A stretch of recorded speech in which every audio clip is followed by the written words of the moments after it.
Hi, my name is Trevor Yeltman, and I'm here to talk about a trauma-sensitive and resilience-enhancing school. And the purpose of this video or presentation is I'm going to show a visual model of a trauma-sensitive and resilience-enhancing middle school. And in that model, it will show a plan of action to help all students feel safe, connect to a school culture, self-regulate behavior, and achieve academic success. So the visual model here starts, the middle school model starts here with trauma sensitive being on this side where these arrows are. We have the middle piece here of the four main components of the process, and then we have a resilience building side. So just starting off here, the trauma sensitive, if you look here, safety, to be trauma sensitive is to allow students, as an educator, you're showing students that they're safe with you. And so if you look here, the physical environment is an equal but often negative variable within the spectrum of trauma-informed care. So you're talking about the layout, symbols, artifacts, regulation spaces. And so students need to feel that they're safe with you physically and then also emotionally as well. And so that's one of the part to be trauma sensitive is having this mindset of understanding. We need to make sure students feel safe. They're able to make mistakes and they feel safe in your environment.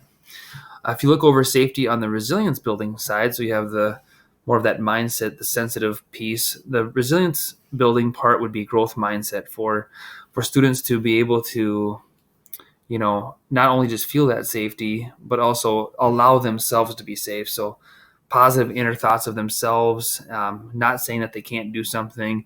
So again, they'll have to work on, that's their piece on a growth mindset. As educators provide that environment of safety, the students can take advantage of that safety by allowing themselves to be resilient in the way that they think.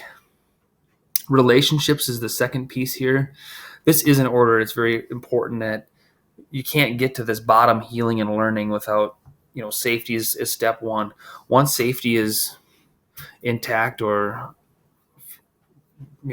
a good thing, we then move to relationship building, which is our second component. This side, on the trauma sensitive side, it's that unconditional positive regard.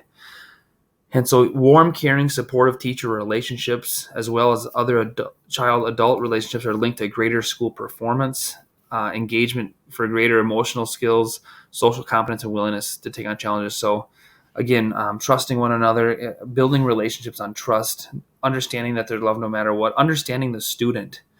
So just taking the time to understand who your students are and take interest in them and understanding that kids do well if they can. These kinds of ideas and things that are going to build not just safety but relationship as well. And so for the resilience building piece, having that adult that you can trust and be vulnerable with is a huge component of building resilient or having resilience in your life. So that's that side over there. So we have safety, we have relationships, and then that third piece before healing and learning can take place is regulating. And it's the job of an educator to make sure that you give students skills. Educators must be aware of and regularly implement a broad range of self-regulation skill building strategies. So movement, audio, breathing activities, self-care.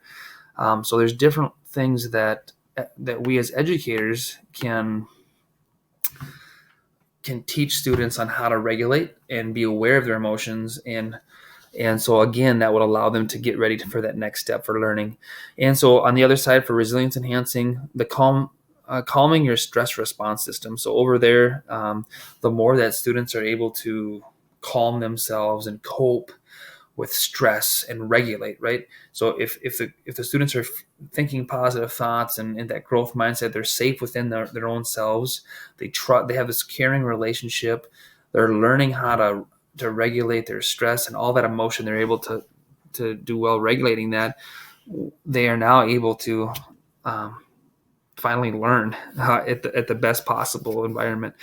So learning over here is the data-driven instruction. So taking, educators do that best is they take data from assessments and they take that they take that assessment and they look at what the student needs to know or what they already know. And so again, as far as from the educating side for being trauma sensitive, is you're going to take the information that you're getting from students, and this doesn't have to be all academic. It could be back to regulation. It could be um, executive functioning skills, right? If you see students need help with that, we can start teaching there. So again, once they are safe and there's good relationships and there's regulation, that learning takes place, and using data to teach is a very good thing. Students, what's a resilience building part for a student over there is that they're using their upstairs brain. So getting to this a point where they're regulated enough and feel safe enough and all those things where they can actually use their prefrontal cortex and start working on executive functioning skills and self-discipline and all those great things that are going to help them heal and learn. So this would be a really quick overview of the visual for this assignment. Obviously, there's a lot more that could be done here within some of the realms of the different ideas. But again, the whole process is, the one side to me is more of a mindset. How are we approaching our students? What kind of opportunities are we giving our students? What kind of environment are we giving our students? And the other side is, well, now based off of that, what are some things that students, how can they be resilient within themselves, right? We can give them every opportunity. That's what we want to do, is give them opportunities to be resilient by giving them these spaces and relationships and skills. And over there on their side, that's kind of how the process works to heal and learn.